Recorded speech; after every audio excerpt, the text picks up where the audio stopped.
নমস্কাৰ বন্ধু বান্ধৱীসকল সকলোকে নৱবৰ্ষ শুভেচ্ছা জনাই মোৰ নতুন এটি ভিডিঅ'লৈ আপোনালোকক সকলোকে স্বাগতম জনাইছো। আজি মই গাজৰৰ নতুন বছৰ বুলি গাজৰৰ কেক এটা বনাব লৈছো আৰু ভিডিঅ'টো আপোনালোকৰ লগত শ্বেয়াৰ কৰিছো। এতিয়া মাঘ বিহু সমাগত সকলোৱে বনাব পাৰিব। প্ৰথমতে মই গাজৰ দুটা কাটি লৈছো। দুটা গাজৰ লৈছো আৰু সৰু সৰুকৈ কাটি লৈছো। এখিনি মিক্সিত পিচিব লাগিব।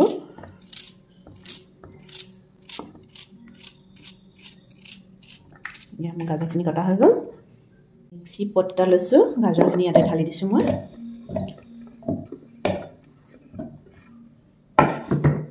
আৰু এতিয়া ডিম তিনটা ইয়াতে ভাঙি দিম।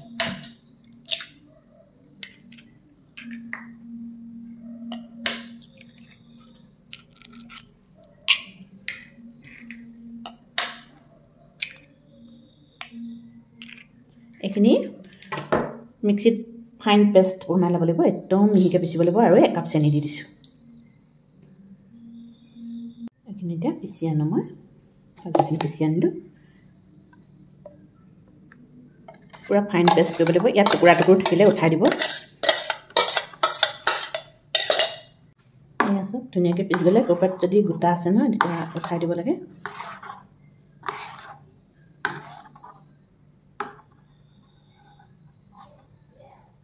অকণমান গোটা টুকুৰা আছে। এইকণ গাজৰৰ মাজৰ ডোখৰ অকণমান টান যে এইডোখৰ পিচ নাযায় ভালকৈ।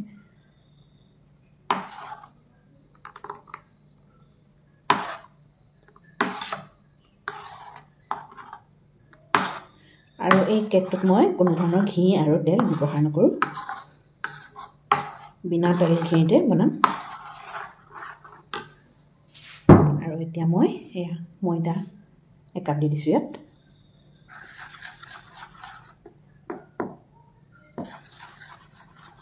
যিটো কাপেৰে চেনি লৈছোঁ মই সেইটো কাপেৰে ময়দাটো লৈছোঁ। এইখিনি ধুনীয়াকৈ মিক্স কৰিব লাগিব। আৰু ইয়াত আৰু বেকিং পাউডাৰ মিক্স কৰিব লাগিব। আৰু এটা বস্তু দিম ইয়াত মই। চাই থাককচোন আপোনালোকে ভিডিঅ'টো।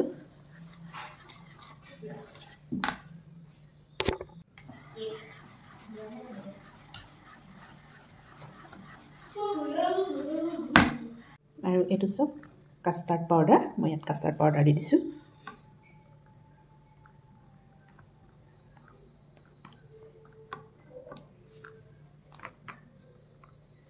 আধা কাপ হ'ব কাষ্টাৰ্ড পাউডাৰ। এইটো কাষ্টাৰ্ড পাউডাৰ। মই ইয়াত কাষ্টাৰ্ড পাউডাৰ আধা কাপ দি দিছোঁ। গ্ৰ'চাৰী দোকানত বিচাৰিলে পাব। কাষ্টাৰ্ড পাউডাৰ বুলি ক'লেই হ'ব।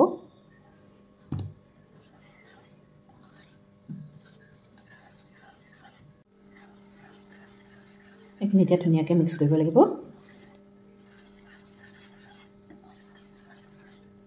এইটো সব বেটাৰটো ইমানটো জোখতে কৰিব লাগিব। ইয়াতকৈ ডাঠ কৰিব নালাগে। যদি ইয়াতকৈ অকণমান ডাঠ হয় আপোনালোকে অকণমান পানী দি দিব।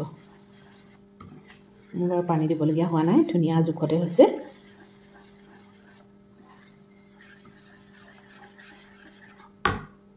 আৰু এতিয়া মই ইয়াতে দি দিম এয়া সব বেকিং পাউডাৰ। বেকিং পাউডাৰ 1 চামুচ দি দিছোঁ। আৰু এইটো বেকিং চ'ডা অকণমান দি দিছোঁ। 1 চুটকি এয়া এইখনে দিছোঁ। ধুনীয়াকৈ মিলাই দিছোঁ।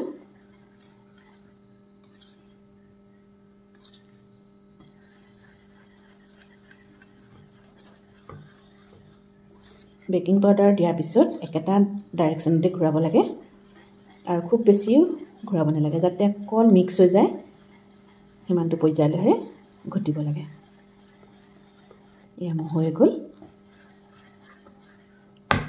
এতিয়া মই বাকীখিনি কাম কৰোঁ। এইখিনি এতিয়া অকণমান ৰেষ্ট ল'বলৈ দিওঁ। ঢাকি থৈ দিছোঁ। এতিয়া ইয়াত কেক বনোৱা টিফিন এটা লৈছোঁ। আৰু এই প্লেন কাগজ এখন কাটি লৈছোঁ ইয়াৰ জোখত। ইয়াৰ ওপৰত অকণমান ৰিফাইন তেল দি দিওঁ। ধুনীয়াকৈ লগাই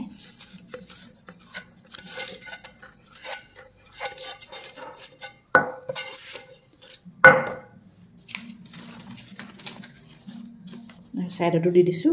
নলগালেও হয়, কিন্তু সহজে যাতে ওলাই যায় সোনকালে। যিহেতু আজি 31st সোনকালে কাটি খাব লাগে কেকটো। এতিয়া ইয়াত মই বেটাৰখিনি ঢালি দিম।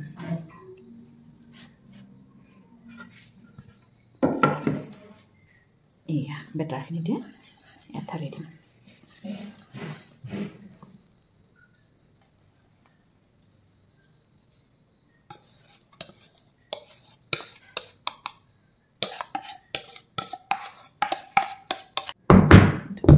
বেটাৰখিনি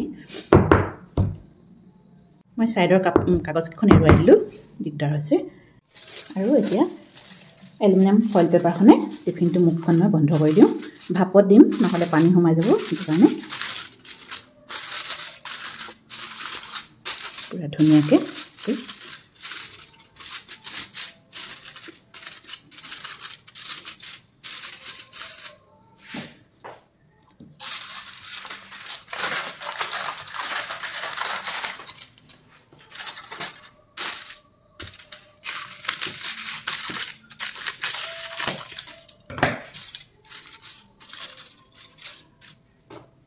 এলুমিনিয়াম ফইল পেপাৰখনে ধুনীয়াকৈ মই পেকিং কৰি দিছোঁ যাতে পানী নোসোমায় আৰু এতিয়া কুকাৰ এটা এইটো দেখিছেনে কুকাৰ এটা লৈছোঁ আৰু 1 লিটাৰমান তলত পানী দি দিছোঁ আৰু টিফিনটোতো পানী ভৰাই দিছোঁ নহ'লে টিফিনটো উপঙি থাকে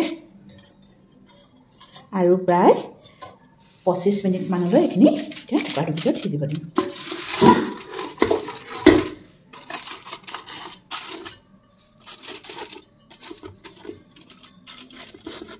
এইটো পুৰা চিল কৰি দিছোঁ নহ'লে পানী সোমাই যাব ৰেডি হৈ গ'ল মই এতিয়া গেছত পাতি দিওঁগৈ 25 মিনিটমান লাগিব সিজিবৰ কাৰণে 25 মিনিটৰ পিছত আপোনালোকক লগ পাই আছোঁ আৰু চিটিটো খুলি দিছোঁ মই কুকাৰৰ চিটিটো খুলি দিছোঁ এয়া 30 মিনিটৰ পাছত এইয়া ধোঁৱা ওলাই আছে কিন্তু এতিয়া কাটিব নোৱাৰিম ঠাণ্ডা হ'লে উলিয়াব লাগিব ধুনীয়াকৈ ফুলিছে কেকটো ঠাণ্ডা হ'লে কাটি দেখাম আপোনালোকক এয়া কেকটো ঠাণ্ডা হৈ গ'ল এতিয়া মই ডিমল কৰি লওঁ কেকটো টিফিনটোৰ পৰা উলিয়াই লওঁ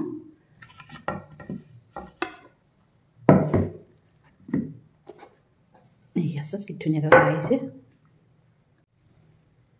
এতিয়া কাগজখন লাহেকৈ এৰুৱাই দিওঁ চব কি ধুনীয়াকৈ এৰি আহিছে কাগজখন এয়া চব কাটি দেখাওঁ আপোনালোকক একেবাৰে চফ্ট হৈছে যদিও তেল দিয়া নাই বহুত ধুনীয়া হৈছে কোমল এয়া চব জালিদাৰ হৈছে কি ধুনীয়া হৈছে দেখিছেনে অলপো তেল দিয়া নাই তথাপিতো কি ধুনীয়া হৈছে আৰু একেবাৰে কোমল হৈছে চব স্পঞ্জি হৈছে আৰু প্ৰথমৰ পিচটো আপোনালোকলৈ আগবঢ়াইছোঁ সকলোকে হেপী নিউ ইয়েৰ চব কিমান ধুনীয়া হৈছে নতুন বছৰে আপোনালোকলৈ কঢ়িয়াই আনক সকলোলৈকে সুখ সমৃদ্ধি আৰু শান্তিৰ বতৰা